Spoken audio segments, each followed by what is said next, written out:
Maintenant, je vais donner la parole à Yero Minentei, qui dit Yero Minentei parle de l'engagement, qui dit Yero Minentei parle de constance, qui dit Yero Minentei parle de don de soi, qui dit Yero Minentei parle de l'artiste. Et ils étaient les premiers radios.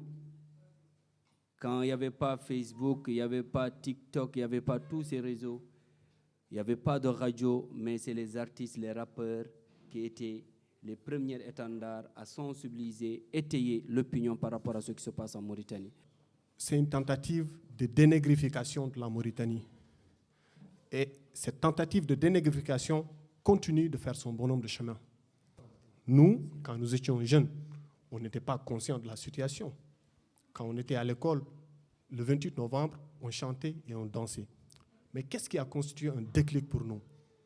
Je vous suggère de lire un livre écrit par un rescapé des Candinales qui s'appelle Mohamed Aussi, qui vit actuellement en France. Le livre peut se trouver sur toutes les plateformes de téléchargement, de vente, Amazon et autres.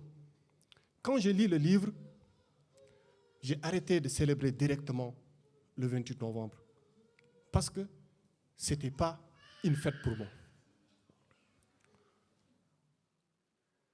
Ce qui s'est passé, on ne pourra pas revenir sur les horreurs.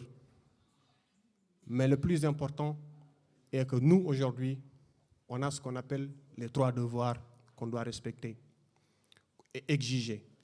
Le premier devoir restera le devoir de justice, le devoir de réparation et le devoir de mémoire. Aujourd'hui, même si on n'a pas la machine de la justice, même si on n'a pas les moyens pour la réparation, ce que nous pouvons faire, c'est de nous rappeler de ces gens, parce qu'ils ne sont pas partis pour rien. Alors, il a cité, il a parlé des exterminations, des pendaisons, des fosses communes. Il y a eu plus de 120 000 Mauritaniens qui ont été déportés de la Mauritanie vers le Sénégal et le Mali. Et au moment où nous parlons, ils sont des milliers de Mauritaniens apatrides au Sénégal voisin et au Mali. Alors, on doit le dire, c'est une politique d'arabisation. Parce que quand on parle de la Mauritanie, beaucoup de gens pensent que la Mauritanie est un pays arabe. Non, la Mauritanie n'est pas un pays arabe. Nous n'avons rien contre la langue arabe, mais nous sommes contre l'instrumentalisation de la langue arabe pour éliminer des communautés, pour les changer, pour nier leur culture, pour exactement nous effacer. C'est ce que nous n'accepterons jamais. Alors, merci à chacun d'entre vous. Ce que nous demandons, c'est de perpétuer le combat. C'est de dire à nos enfants ce qui s'est passé, que cette histoire soit apprise à l'école, pour que ces gens-là, qu'on puisse les honorer et qu'on puisse penser nos blessures. Et comme je dis, je termine, comme je dis dans une chanson, pour une paix durable, il faut une justice équitable. Que tous les fils du pays se retrouvent autour de la table, décident de leur avenir, car ils sont tous responsables, sinon le mal qui ronge restera incurable. Voilà pourquoi on est là. Voilà la façon pour nous de tendre la main à toutes ces communautés arabo-berbères pour leur dire qu'ils doivent aussi agir, que tu ne dois pas être le seul et que chacun a une responsabilité pour la Mauritanie de demain. Je vais vous donner la parole à un autre soldat. Ils étaient les soldats, ils étaient ceux qui ont amené dans le mouvement hip-hop, je peux dire, un déclic. Par rapport à la révolution, cette vision de la révolution, cette abnégation, ce courage, 10 ans d'absence, mais 10 ans de présence. Car ils ont voulu rester dans l'histoire, ils n'ont pas voulu faire de l'histoire. Aujourd'hui, je vais donner la parole à Marba, un des leaders de Djamenteki. Je vous demande de l'applaudir. Mar, vous avez la parole. Là où on vous parle, c'est le 28 novembre. C'est l'indépendance de la Mauritanie. Ça nous fait mal quand on voit le Sénégal fêter le 4 avril et d'autres pays le font. Et nous, le 28 novembre, c'est un jour de deuil. Ça nous rappelle des souvenirs. Parce que dans Facebook, on nous montre les visages des gens qu'on a tués. Il y a 3-4 jours, mon père a été invité dans une plateforme de WhatsApp. Et là, j'ai vraiment compris que j'étais révolutionnaire, il y avait un pourquoi. Mon père a rencontré des histoires que moi, je n'ai jamais su.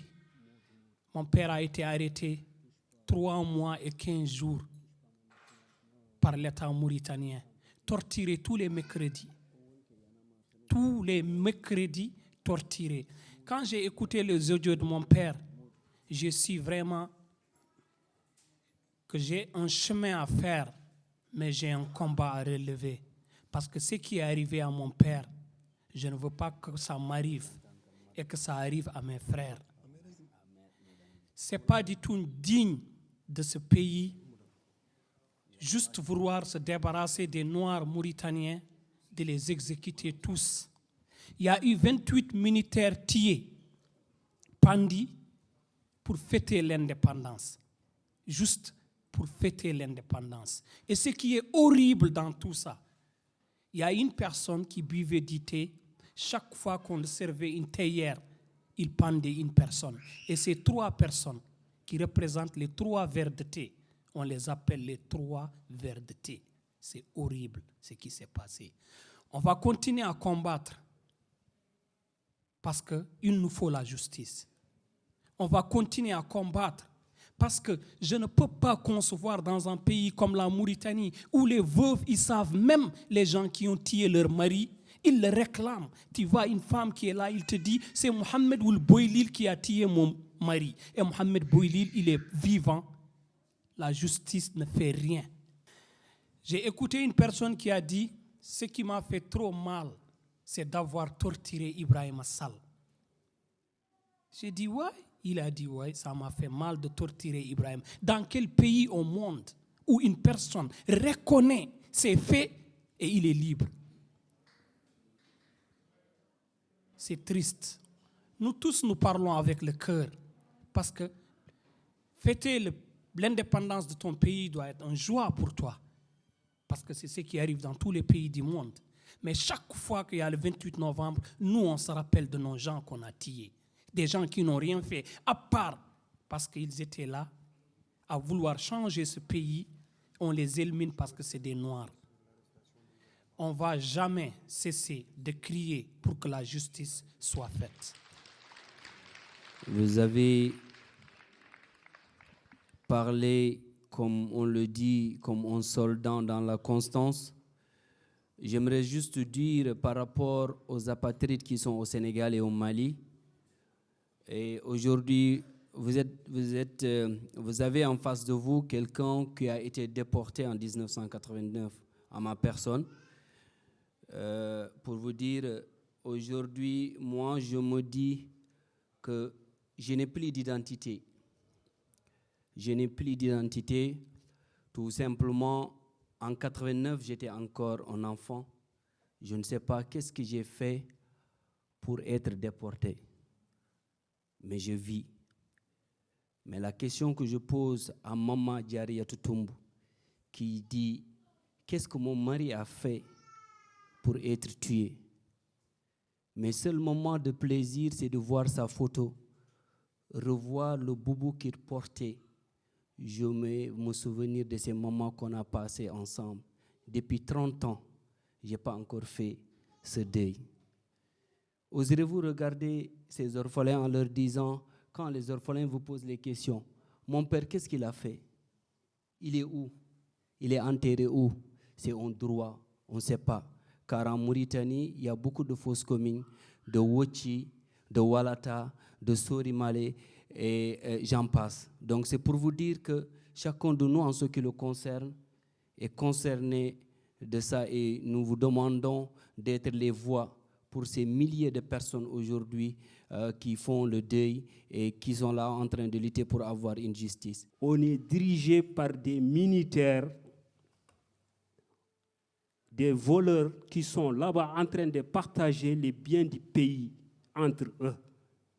C'est un cercle de bandits et des voleurs et des voyous qui sont là-bas en train de mélanger le pays entre les ethnies. Et nous, les ethnies, on doit faire très attention, surtout les ethnies arabes berbères, parce que c'est eux qui sont au pouvoir. Donc, la population doit être très malin par rapport à le politique qui est là-bas. Il faut que je témoigne ces jeunes. Je sais qu'ils ont beaucoup souffert.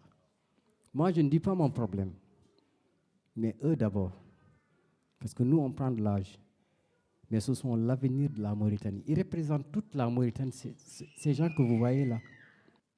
Je remercie les gens de Touche pas à ma nationalité. Je remercie les gens de IRA. Je remercie les gens de Y'en a marre. Parce que la lutte, c'est nous tous. Et je remercie vraiment la Belgique. Merci à tout le monde de se déplacer, de venir, de répondre à notre invitation. L'hommage le 28 novembre, les soldats qui étaient assassinés. Et aussi, je remercie beaucoup les artistes, parce que chacun, je l'ai appelé au téléphone, donc ils n'ont aucun mot à dire, on va venir, parce qu'ils tous ils savent, le combat, c'est nous tous, quoi. Donc le but, c'est pour sauver le Mauritanie demain.